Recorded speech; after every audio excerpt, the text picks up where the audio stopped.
Good morning students. आज हम लोग हिंदी व्याकरण तथा शब्द रचना के अंतर्गत पहला आपके पुस्तक में उपसर्ग दिया है उसका अध्ययन करेंगे। आपने छोटी क्लास से ही उपसर्ग पढ़ा है। उपसर्ग क्या होता है बच्चों? ये मूल शब्द के पूर्व में जुड़कर नए शब्द का निर्माण करता है और उससे क्या है, नया अर्थ निकलता है। उदाहरण के रूप में जैसे विहार, यानी हार एक अपने में मूल शब्द है, उसमें वि उपसर्ग जुड़ गया तो विहार हो गया। विज्ञान है, विज्ञान मूल शब्द है, उसमें वि उपसर्ग जुड़ गया तो विज्ञान एक नए शब्द का निर्माण हो गया और उसका अर्थ क्या हो जाता है, परिवर्तित हो जाता है। वैसे ही ढेर सारे जो है हम लोग हिंदी और संस्कृत के उपसर्ग का अध्ययन करेंगे। देखें पुस्तक में क्या परिभाषा लिखी हुई है। वह शब्द अथवा शब्दांश जो अन्य शब्दों के पूर्व में, पूर्व यानी पहले, मूल शब्द के पहले जुड़कर नए अर्थ उत्पन्न कर देते हैं, उपसर्ग कहलाते हैं। एक ही मूल शब्द अलग अलग उपसर्गों के योग से अलग अलग अर्थ धारण कर लेता है। उदाहरण के तौर पे बच्चों, जैसे ये है, अभी हमने आपको बताया था वि उपसर्ग क्या है, उसमें वो जो हार्श है या ज्ञान है, ये सब क्या है, फर्क फर्क शब्द हैं, मूल शब्द हैं, लेकिन वि उपसर्ग के जो कि एक ही है, ठीक है, वो उसके जुड़ने से क्या हो गया है, अर्थ तुरंत बदल गया है। हिंदी में प्रयुक्त उपसर्गों के प्रकार।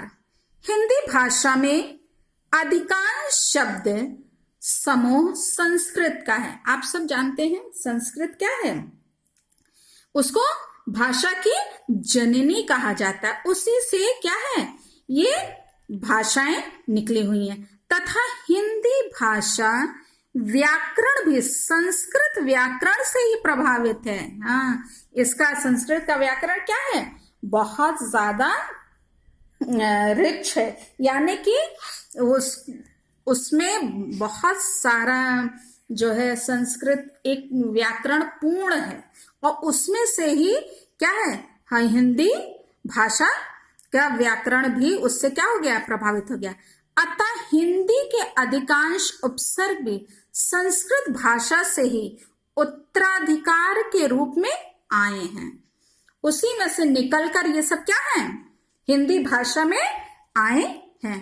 प्राचीन काल में प्रयोग होते होते हिंदी अब एक सबल भाषा बन गई है, मतलब एक सुदृढ़ भाषा, वो बलशाली भाषा बन गई है। उसका व्याकरण भी क्या हो गया है, पुष्ट हो गया है। अपनी आवश्यकता की पूर्ति के लिए इसमें अपने उपसर्गों की भी खासी संख्या हो गई, यानी इसमें भी ढेर सारे उपसर्ग आ गए हैं शब्द उपसर्ग से। अतः हिंदी उपसर्गों में पहला वर्ग उन उपसर्गों का है जो संस्कृत से आए हैं, उसके बाद किसका आया है, हिंदी का आया, तथा कुछ हिंदी में विकसित हुए हैं उपसर्ग। निम्नलिखित तालिका में प्रमुख उपसर्गों का परिचय दिया गया है।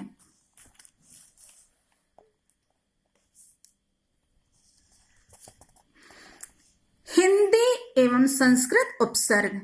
उपसर्ग अर्थ सहित, हाँ, उसका मीनिंग भी यहाँ पे दिया हुआ है, उदाहरण दिया है कि कौन कौन से नए शब्द उससे बने हैं और उसका क्या अर्थ है। देखा जाए, यानी निषेध के अर्थ में अ जहां जुड़ जाता है वहां पे क्या हो जाता है, निषेध के अर्थ में इसका प्रयोग होता है। जैसे ज्ञान शब्द है, यानी नॉलेज, ज्ञान, और उसमें अ जुड़ गया तो क्या हो गया? अज्ञान, यानी ज्ञान ना होना। अकाल, वह समय जिसमें अन्न कठिनाई से मिले। आप इसमें से अ उपसर्ग छिपा लेंगे तो क्या होगा? काल शब्द हमें दिखाई दे रहा है। काल आप सब जानते हैं, जो समय है काल, और उसमें जब आ जुड़ गया तो क्या हो गया? अकाल, एक नए शब्द का निर्माण हो गया। विश्वास, हम किसी पर क्या करते हैं? फेथ जो करते हैं, विश्वास करते हैं वो, और उसमें आ जुड़ गया तो अविश्वास बन गया, यानी विश्वास रहित। अस्वेधा, स्वेधा रहित। नेक्स्ट है आपके में अन्न। अन्न उपसर्ग निषेध के अर्थ में। अनावृष्टि, वृष्टि यानी वर्षा होना, और अनावृष्टि यानी बिना बारिश। अनदेखा, बिना देखा हुआ। अनपेक्षित, अपेक्षा रहित। अनभिज्ञ, भिज्ञ यानी जो जानकार हो, जो जानता हो, ठीक है। और अनभिज्ञ यानी जो जानकारी रहित हो, जो चतुर ना हो, जिसको क्या हो? उस बात का ज्ञान ना हो, वो क्या है? अनभिज्ञ हो गया। अब नेक्स्ट है अधि। अधि उपसर्ग है, इसका अर्थ क्या क्या है निकलता है देखा जाए? अधिक, अंदर, श्रेष्ठ और प्रधान। अधिपति नया शब्द बना है, किसी वस्तु का स्वामी। अध्यक्ष, सभापति। अधिग्रहण, अधिकार ग्रहण करना या कब्जा। अधिकरण, किसी विशिष्ट उद्देश्य से बना न्यायालय। चौथा उपसर्ग क्या है? अप, यानी दीनता, दूर या बुरा या विरोध, ये सब इसके अर्थ निकलते हैं। अपकार यानी अहित करना। अपवाद, बदनामी। अपव्यय यानी व्यर्थ किया जाने वाला व्यय। अपमानित या असम्मानित। नेक्स्ट है अनु उपसर्ग, यानी पीछे, समान, प्रत्येक। ये क्या है? अर्थ उसके निकलते हैं। अनु यानी अनुचर यानी सेवा करने वाला। अनुगमन यानी पीछे चलना। अनुशासन यानी नियमबद्ध आचरण या नियंत्रण। अनुग्रह यानी कृपा। ये सब बच्चों आपके परीक्षा में बस केवल क्या रहेगा? जैसे अनु उपसर्ग से क्या है? निर्मित नए दो शब्द का निर्माण कीजिए, नए दो नए शब्द बनाइए। ऐसे करके आपके परीक्षा में पूछा जाएगा। तो आप इस बात को ध्यान रखिएगा कि ये किस में जुड़ता है? मूल शब्द में जुड़ता है। उसी में ये बस आगे आप लगाएंगे और नए शब्द का निर्माण करेंगे। जैसे उप उपसर्ग है तो उसका अर्थ है निकट, समान, छोटा। ये अर्थ आपके एग्जाम में पूछा नहीं जाएगा, लेकिन आपके ये ज्ञान के लिए है कि इसका क्या अर्थ निकलता है, कैसे आप नए शब्द बनाएंगे उसमें जोड़ के। उप मंत्री, आप सब जानते हैं मंत्री मूल शब्द है, उसमें उप जुड़ गया तो उप मंत्री यानी मंत्री से जो छोटा है। उपयोग, किसी को काम में लाना। उपहार यानी भेंट। उपदेश यानी सद्वचन, महान पुरुषों के वचन। अब सातवां है सह। सह यानी साथ या सहित या समेत। इसका अर्थ है शब्द इसमें जुड़ करके जो है उपसर्ग जुड़ करके जो शब्द बना है वो क्या है? सहकर्मी यानी किसी के साथ काम करने वाला। सहपाठी यानी साथ पढ़ने वाला। सहयोग, सहायता करना। सहमति यानी सलाह या मत देना। ये देखिए सब क्या है? मूल शब्द में जुड़े हैं। यदि हम इस सह को हटा दें तो कर्मी, पाठी, योग, मति, ये सब क्या है? मूल शब्द हैं, और उसमें ये जुड़ गया तो अर्थ क्या हो गया? बदल गया है। निर, निस, निह, ये उपसर्ग हैं 3। उसके अर्थ क्या है? निर बाहर, निस निषेध, निह रहित। अब इससे जो नया शब्द बना है वो क्या है? निर्मम, यानी ममता रहित। निर्भय, यानी भय रहित।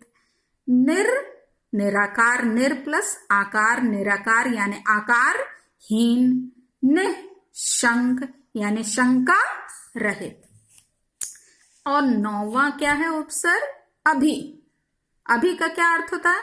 सम्मुख, निकट, और या अधिक। देखिए, मान शब्द में अभी जुड़ गया तो क्या बन गया? अभिमान, यानी अहंकार हो गया। अभ्यागत, अभी प्लस आगत, अभ्यागत यानी अतिथि, जो कहीं से चलकर आए। अभिज्ञान, ज्ञान में अभी जुड़ गया तो अभिज्ञान बन गया। उसका अर्थ क्या हो गया? पहचान। अभियान, यान में अभी जुड़ा तो अभियान बना, आक्रमण या चढ़ाई। 10वां है उपसर्ग है परि।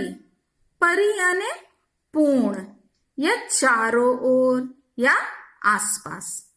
देखिए, ग्रह में परि जुड़ा तो परिग्रह बन गया, यानी दान लेना या प्राप्ति या धन का संग्रह अर्थ हुआ। परिवेष्टित यानी आच्छादित या ढका हुआ। परिकल्पना यानी विशिष्ट आधारों पर कोई बात मान लेना। परि प्लस आवरण, आवरण मूल शब्द है, उसमें परि जुड़ गया तो पर्यावरण बन गया, यानी वातावरण। सु उपसर्ग, सु यानी सुंदर या श्रेष्ठ। सुमार्ग, मार्ग में सु जुड़ गया तो सुमार्ग हो गया, यानी श्रेष्ठ मार्ग। सुलभ यानी सरलता से प्राप्त। सुजन यानी श्रेष्ठ जन। ये टोटल आप में 7 टोटल आपके में ये उपसर्ग जो है वो कितने हैं? 11 हैं। इन्हीं को और भी नए नए आप शब्द बना सकते हैं, उसको आप कोशिश कीजिएगा। कुछ हमने बनाया है उसको अभी हम आपको बताते हैं। ये अन्य उदाहरण हम बता रहे हैं। यहाँ पे अ से नया शब्द बना है अमर, अथाह, अछूत, अभाव, अपच। बच्चों, इसके अलावा भी ढेर सारे शब्द होते हैं। अ जोड़ करके इसको आप नए नए और शब्द बनाइएगा। अन से अनबन, अनजान, अनपढ़, अनमोल, अनगिनत। अधि उपसर्ग से अधिकार, अधिष्ठाता, आध्यात्म, अध्यादेश। उप उपसर्ग से अप, यश, ये उप नहीं बच्चों, अप है। अप उपसर्ग से अप यश, अपमान, अपहरण, अपकीर्ति। अनु उपसर्ग से अनुमान, अनुभव, अनुकरण, अनुवाद। 6वां है उप। उप से उपवन, उपमान, उपचार, उपभोग। सह उपसर्ग से नया शब्द बनाया सह भोज, सह गामी, सह गामिनी। निर उपसर्ग से निर्बल, निर्जन, निर्धन, निर्गुण। अभि उपसर्ग से अभिनव, अभियोग, अभीष्ट, अभिमुख। परि उपसर्ग से परिवार, परिभाषा, परिपूर्ण, परिजन, परिमा। सु उपसर्ग से सुपुत्र, सुलेख, सुयश, सुपरिचित, सुबोध। बच्चों एक विशेष बात ध्यान रखिएगा, आप कोई ऐसा शब्द मत बनाइएगा जो क्या है उपसर्ग को हटाने पर उसका अपना कोई अर्थ ना हो। देखिए ये हम सु यदि इसमें से हटा देंगे उपसर्ग, तो जो पुत्र है उसका अपना क्या है अर्थ है, पुत्र यानी बेटा, और सु जुड़ गया है तो सुपुत्र बन गया है। लेख जो हम लिखते हैं, लिखा हुआ वो क्या है लेख है, जो भी कोई लिखता है और उसमें सु जुड़ गया है तो सुलेख, यानी जो खूबसूरती से लिखा हुआ हो उसको क्या बोलते हैं सुलेख हो गया है। ऐसे ही यश क्या है अपने में मूल शब्द है, यश यानी कीर्ति, और सुयश यानी कि जिसकी श्रेष्ठ कीर्ति हो, सुंदर कीर्ति हो, है वो। सुपरिचित, परिचित यानी जो जाना पहचाना व्यक्ति है, परिचित है, और सुपरिचित जो बहुत अच्छी प्रकार से जाना गया हो। बोध यानी ज्ञान होता है, और सुबोध यानी जो अच्छा ज्ञान गया। तो इस प्रकार से बच्चों ये उपसर्ग के हमने ढेर सारे आपको उदाहरण दे दिए हैं।